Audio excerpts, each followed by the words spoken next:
Good Deeds. Written, directed, and produced by Tyler Perry. It tells the story about a man who is basically a puppet on strings. He has no control over his own life. Every decision has been made for him, and he runs his dad's company with his brother, who is the complete opposite of him. A pompous ass. Very rude, and screws up everything he gets involved in. And then you have Tandy Newton's character, who's on the brink of homelessness. She has a 6-year-old daughter, and she tries to make ends meet via her job as a janitor working for Tyler Perry's character. And eventually, their two worlds collide. And lives are changed. Of course they are. This film was released earlier this year. Didn't do too well, and I can't speak for you guys, but it was in my local theater for I think like 2 weeks. The trailers didn't make it look bad, but I figured it was more of a rental than anything else. And believe it or not, this was my first Tyler Perry movie. Not a bad way to start, I guess. And while this wasn't a good movie, it actually wasn't terrible. The acting all around was pretty solid. Tyler Perry's directing was serviceable. There were a lot of city shots that were used for transitions from scene to scene that weren't filmed very well. The camera was zooming in and out really fast, and it did not do the city of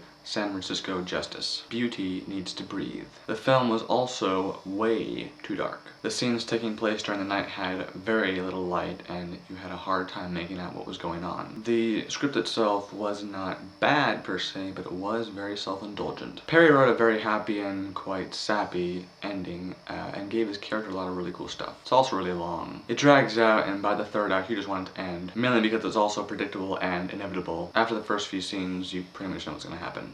Like, everything. I don't personally recommend it, but if you are a Tyler Perry fan, then you might like it. I'm giving it 2.5 out of 5 stars. Good deeds can last for a lifetime, but good movies can last forever.